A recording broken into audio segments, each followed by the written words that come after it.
ถวายบอกกันด้วยโดดสำหรับเปิดเที่ยงจำนำพรรษาบาทจำนำพรรษาถามหนักคนเมื่อพี่น้องเด้ออาตามมุขสั่งไปนะโมตัสสะภะคะวะโตอะระหะโตสัมมาสัมพุทธัสสะนะโมตัสสะภะคะวะโตอะระหะโตสัมมาสัมพุทธัสสะสาธุสุทินังวัตตามิทานังกานังนิปาริสุทธังอาสาวะขายาวะหังนิพพานังสักตังโหตุสุติยัมปิสุตินังวัตตามิทานังกานังนิปาริสุทธังอาสาวะขายาวะหังนิพพานังสักตังโหตุตาติยัมปิสุตินังวัตตามิทานังทานังเมปาริสุทธังอาสาวะขายาวะหังนิพพานังสักตังโหตุอานาคเตกาเดพวกกันหน่อยทั้งหลายมีความเหลื่อมใสยินดีในทานการไหนของเรานี้ขอจงถึงซึ่งความสิ้นไปแห่งอาสวะกิเลสเครื่องรองสันดานและขอจงถึงซึ่งพระนิพพานในอนาคตการเบื้องหน้าด้วยเถิดสาธุอิมานิมะยังพันเตปิลลาภัตตานิภัตตานิสาปริวารานิอิมังพันเตพุทธภูเสมาพุทธภูเสมา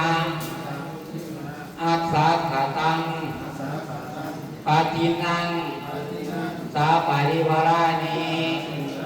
อิมานิมายังพันเตบัตสิกาสาติกานิจิวารานิวัตสาวาสิกาจิวารานิสาปริวารานิ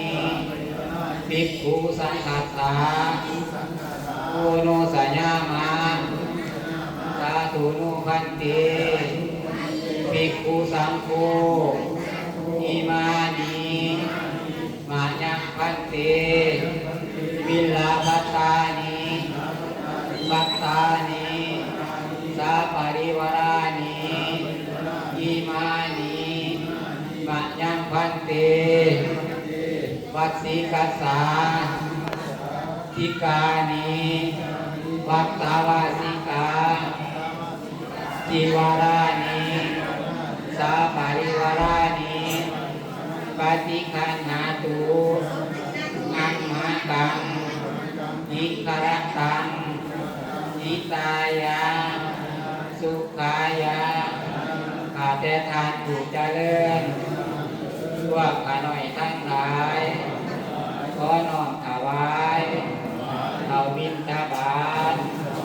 ขอน้อมถวายต้นเทียนจำพรรษาผ้าอาบน้ำฝนผ้าจำน้ำพรรษากับเครื่องบริวารทั้งหลายเหล่านี้ให้แก่พระภิกขุสงฆ์ขอพระภิกขุสงฆ์จงหาเพื่อประโยชน์เพื่อความสุขความเจริญของพวกข้าน้อยทั้งหลายในปัจจุบันและอนาคตการเบื้องหน้าด้วยเถิด ส การนังมีปาริสุทธังนิพพานังปรมังสุขังนิพพานะปัจจโยโหตุบุญกุศลผลทานเหล่านี้พวกข้าน้อยทั้งหลายได้กระทำลงแล้วด้วยกายวาจาใจอันเป็นทานที่บริสุทธิ์ผ่องใสขอให้สำเร็จแก่ปานิพพานพวกข้าน้อยทั้งหลายจะขออุทิศถึงดวงวิญญาณของญาติที่ล่วงลับไปแล้วมีบิดามารดาสามีภรรยาบุตรีบุตรตาอุปสาอาจารย์ตลอดสรรพสัตว์ทั้งหลายทุกวันนะเบื้องบนแต่ภูมิโลกลงมาเบื้องต่ำแต่เวทีขึ้นมาล่วงขวางตลอดอนันตจักรวาลขอให้ไปฮอดไปถึงขอให้พ้นตัวโทสาวิญญาณปารมีสัมปันโนอิติปิโสภะคะวะกาหากว่าดวงวิญญาณ